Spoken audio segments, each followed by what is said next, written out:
What's going on, people? Welcome back to the channel, and for anyone new here, welcome also. So I've got something a little bit different for you over the next 4 weeks, right? We've got 4 different episodes, and what we're going to cover is how to build your trading edge.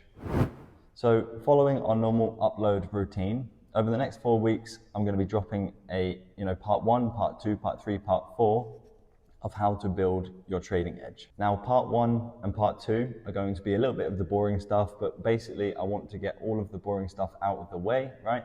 This is still very important information, but from the viewer point of view, it's not going to be that interesting. So let's stop beating around the bush and get on to part 1 of 4 of how to build your trading edge. So the reason I say part 1 and part 2 are going to be slightly boring is because basically what we're going to be doing is we're going to be building the foundations in which your trading edge is going to be sitting on. We really have to have these questions answered, because if they're not answered, then the foundation is going to be very weak. And when your foundation is very weak, then ultimately you're going to be putting yourself into the 90% category, the 90% that are failing. And I assume that the reason that you're here is because you want to get out of the 90% and into the 10% that actually make money consistently month in, month out. So if this is why you're here, make sure that I have your full attention, make sure you're writing down notes, taking notes of everything that I'm saying, because you're going to need every single part to be able to build your solid foundation in which you can then build your skyscraper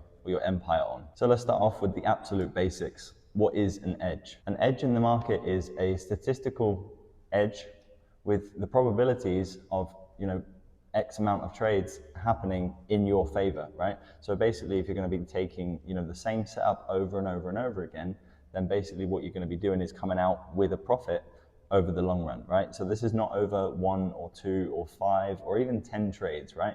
You need to be looking at this over a long period of time, like 5 months, 6 months, a year, because we need to be coming into the trading space with the mindset that trading is a marathon and not a sprint. So what actually is the point in having an edge? I'm sure that many of you know that if you've been in the market or in the industry for any period of time, what you'll actually understand is that your emotions can be very, very high whenever you're trying to place a trade, when you're also managing the trade, and when you're also looking to get out of the trade. Now, the whole point of an edge is to give you a statistical advantage over the market in the long run. And this is where we can basically make our system as mechanical as possible, which then leads to having less emotions, because what you're doing is simply just following a system. You're following every single rule. And what this actually leads to is you need to have, every corner of your system covered. The next question we need to ask is, what is your why? Now, many people will just be like, oh, I just want to make money. I just want to do this. I just want to do that, right? Now, this is okay because, ultimately we all come into trading with the idea that we're going to make money. But there needs to be a deeper reason than just making money. Because as we will touch on a bit later in the video, ultimately you're not going to be making money for, an extended period of time. You need to have that passion and drive within you before you then look to, progress your trading, because ultimately you need to take many, many losses. You need to take many hits to be able to get a deeper understanding of the market and potentially why the system that you're using may not be working. You may be struggling as a trader. Maybe your system needs some work and it needs some tweaking. Maybe you need to work on your psychology and your general mindset, but you need to have a deeper reason. So for me, my general reasons are that I want financial freedom, obviously, that comes with the money part. I also want travel or location freedom, and I also want time freedom. Now, maybe many of you have the same view as me, that, for example, when you're in a job, you're really not being tested. You're doing less than you feel that you can, right? You feel like you can do a lot more than what this job is pushing you to do. Every job that I ever got into, I always felt like, is this all there is to life? Do I not get to actually challenge my brain and try and figure out difficult problems and issues and how to overcome them? Or am I just going to be stuck in this mundane, boring, repetitive job forever? So having a deep-rooted why is really going to push you through those difficult times. Motivation only lasts for a certain period of time, but if you don't have any enjoyment for trading, then the motivation will quickly dwindle down, and then you're going to be left with, a lot of wasted time, and you're not going to be getting anywhere. Leading on from this point, do you actually enjoy trading? Is it something that you could actually do for no money at all. This is one of the kind of breaking points of, whether you're going to succeed, whether you're not going to succeed, basically. People that do well in this industry are people that actually enjoy the day-to-day challenge and the struggle even of day-to-day trading. The way that I see it is we have a new puzzle to solve every single day. And this is a puzzle that I absolutely love to solve. I think it's absolutely fascinating that we can come up with a general system and, because of this absolute random market, we can actually come to a conclusion which is going to allow us to be correct. This is like one of the, the eighth or the ninth wonder of the world for me. Eighth is compounding, ninth is how we can actually make this trading thing work when the odds are so highly stacked against us. Moving on from this point, you need to know which markets you actually want to trade. Do you want to trade the Forex markets? Do you want to trade the crypto markets? Do you want to trade the commodity markets or the index markets or the stock market, right? There's so many different markets in which you can trade, and each one of these markets is going to have different characteristics. And then getting down to the nitty-gritty, even each pair has different characteristics, right? So you're going to have to really hone in on which specific market that you want to, trade. Now, I thought this is something important that I can mention. Going through, and picking the market which, you're going to be able to make the most money from is not the way to look at it, right? If you can place the biggest lot size with your £1,000 account and then make, 10,000, it's not the way to look at it, right?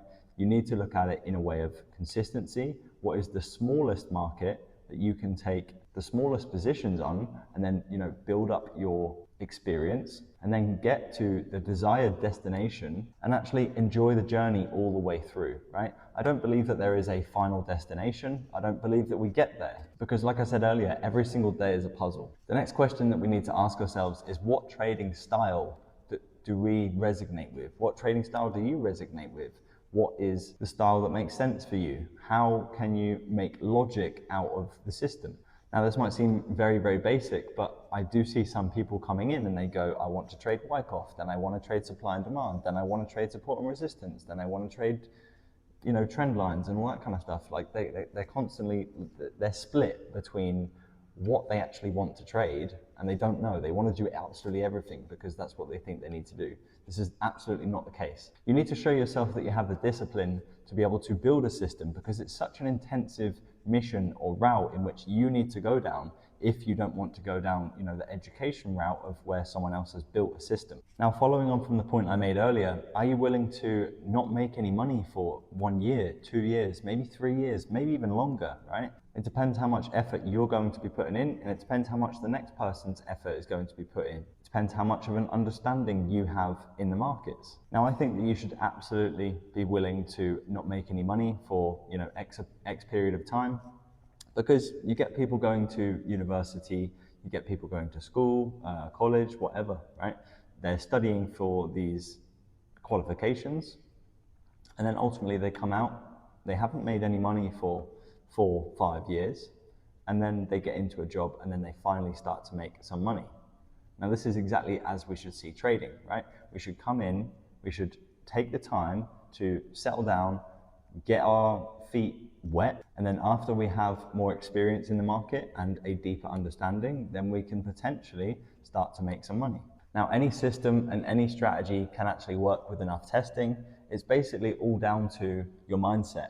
How do you cope with the current strategy and the system and, the risk management, the potential opportunities for trading?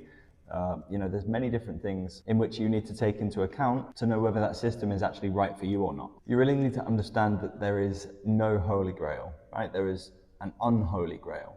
So going in and thinking that there is a right or a wrong way to be doing something is absolutely incorrect. What you need to do is find a way that works for you. How much time do you actually have to be on the charts? What is your daily routine? When do you go to work? When do you go and work out? When do you go out and see friends? When do you spend time with family? All these things matter because they are going to take away the time that you're available to be on the charts. Now, it's not good to be on the charts 24/7, right? You need time off to be able to let your mind reset and be able to be in prime focus and an optimal state to be able to, perform best as possible. Now, that's pretty much the end of part 1. Like I said, it's not the sexy, stuff that you want to be seeing, but I don't make these videos to give you a half-ass effort into what you actually need to do. Showing you exactly the way that I came up with my system, which took me years to build. So in part 2, we're going to be looking at a bit more specifically how we can start adding some building blocks onto the foundations that we have just built throughout this video. If you took some value from this video, make sure to hit the subscribe button and turn on the notifications bell so you know exactly when part 2 comes out. Have a great week in the markets, and I'll catch you in the next one.